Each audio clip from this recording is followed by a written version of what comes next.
Bonjour à tous et bienvenue dans cette nouvelle vidéo. Donc aujourd'hui je vous retrouve pour un nouveau DIY et donc je vais vous montrer comment fabriquer la baguette de Neuville-Londubat. Alors la baguette de Neuville-Londubat a une histoire un peu différente dans le livre et dans le film. Donc dans le livre en fait Neuville récupère la baguette de son père.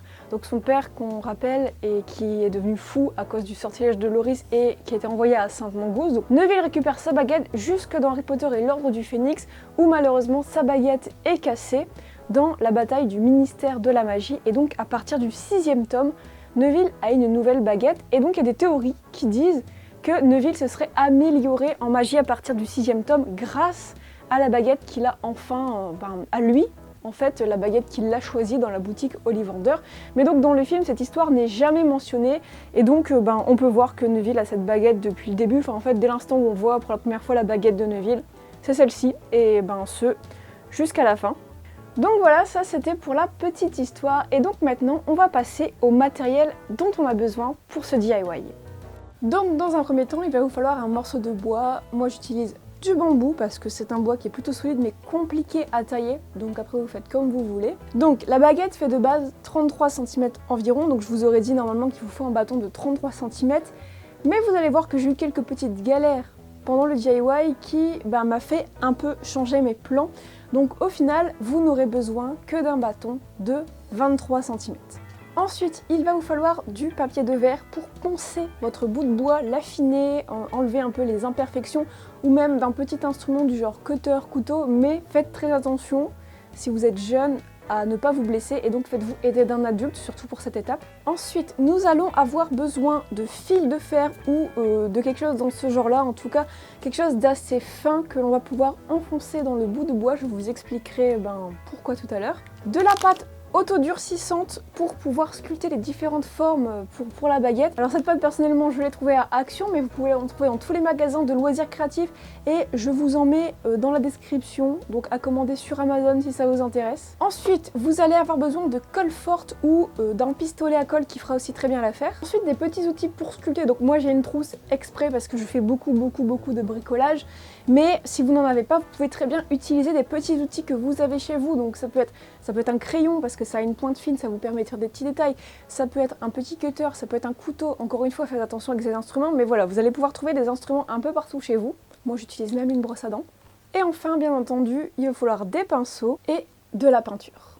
Alors avant de commencer à sculpter votre baguette ou à faire quoi que ce soit, ce que je vous conseille c'est d'aller regarder des vidéos de présentation de la baguette ou des photos de la baguette en détail pour pouvoir bien comprendre comment elle est faite, quelle forme elle a, etc. Moi c'est ce que je fais à chaque fois que je recrée un objet, je prends des photos de toutes les coutures en fait de l'objet que je veux reproduire et ça vous allez pouvoir tout ouvrir sur internet en tapant baguette Neuville-Londubat. Alors on va commencer par donner la forme générale à notre bout de bois. Donc moi j'ai commencé à travailler sur un bâton de 33 cm. Donc ne faites pas attention, je vais le couper un peu plus tard dans le DIY. Alors tout d'abord ce qu'il va falloir faire c'est affiner le bout de la baguette parce que la baguette de Neuville est assez fine et surtout le bout est assez pointu. Donc voilà, on va venir affiner. Donc moi j'utilise un petit outil qui me permet de poncer plus vite, mais vous pouvez le faire à la main, ça prendra juste un peu plus de temps. Ensuite j'enlève les éventuelles imperfections qui pourraient être liées à la forme du bois que vous avez pris. Et donc on va pouvoir commencer à mettre la pâte auto-durcissante. Donc en fait là je vais vraiment venir la mettre autour de la baguette, donc parce que moi mon morceau était assez fin, pour pouvoir lui donner la forme exacte que je veux, donc qui correspond à la baguette de Neuville.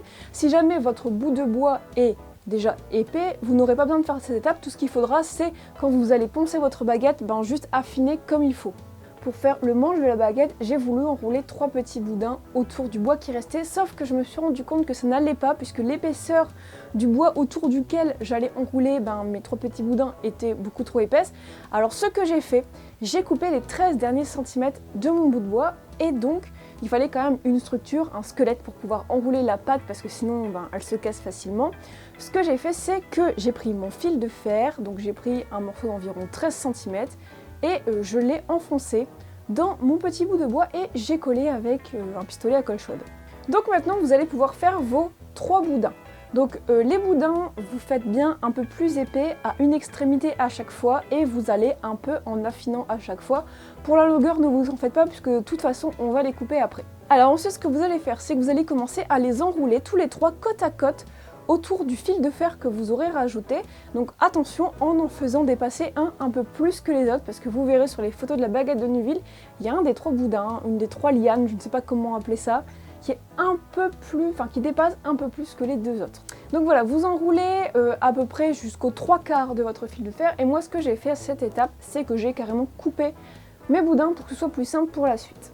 Donc ensuite ce que j'ai fait, c'est que j'ai rajouté donc de la pâte à l'endroit où il n'y en avait pas encore, et ensuite j'ai tout simplement continué la démarcation des 3 lianes qu'on a faites avec un petit outil. En fait j'ai séparé mon bout de pâte en 3 parties, comme si c'était la prolongation des lianes, et ce jusque l'autre extrémité de la baguette.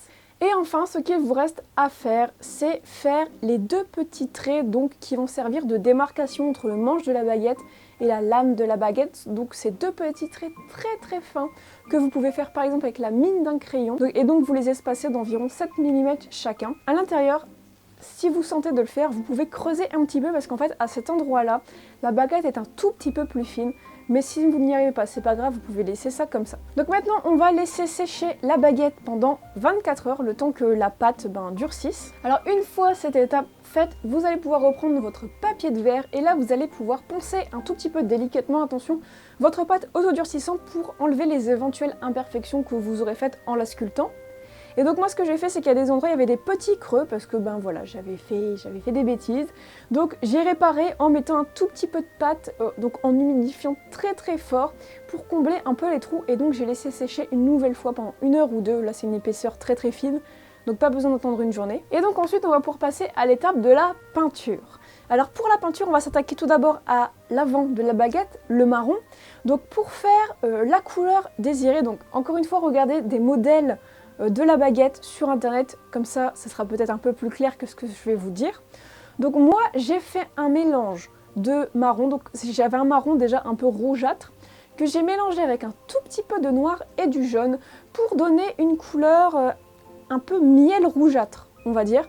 Et donc j'ai peint l'avant de ma baguette avec, jusque un peu au-delà des 2 lignes qu'on a fait. Alors j'ai passé 2 à 3 couches pour être sûr que la peinture ne s'écaille pas. Ensuite, pour la partie arrière de la baguette, pour le manche, on va tout peindre en noir, et ce jusqu'à un peu au-delà des 2 démarcations que vous aurez faites avec les 2 traits, vous savez.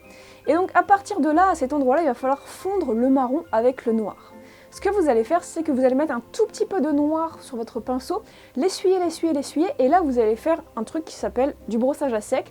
Donc vous allez partir de l'endroit où vous avez déjà peint en noir, et en fait, je vous montre sur ma baguette, vous allez tout simplement faire comme ça. Donc plein de fois, au début vous allez voir, il va y rien avoir, mais c'est en repassant plein de fois, que tout doucement vous allez faire quelque chose qui ressemble à un fondu.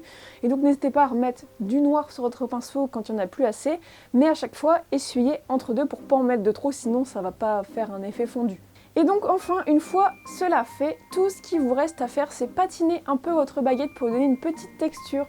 Donc encore une fois ici, donc pour la partie marron, vous allez refaire la même chose, un tout petit peu de noir sur votre pinceau, et tout doucement, en suivant le manche de votre baguette, vous allez repasser comme ça, et vraiment tout doucement, faut presque pas que ça se voit en fait. Et ensuite pour la partie noire, vous allez prendre un tout petit peu de gris, et pareil, vous allez faire un petit brossage à sec sur les 3 lianes que vous avez faites, et voilà, ce sera terminé.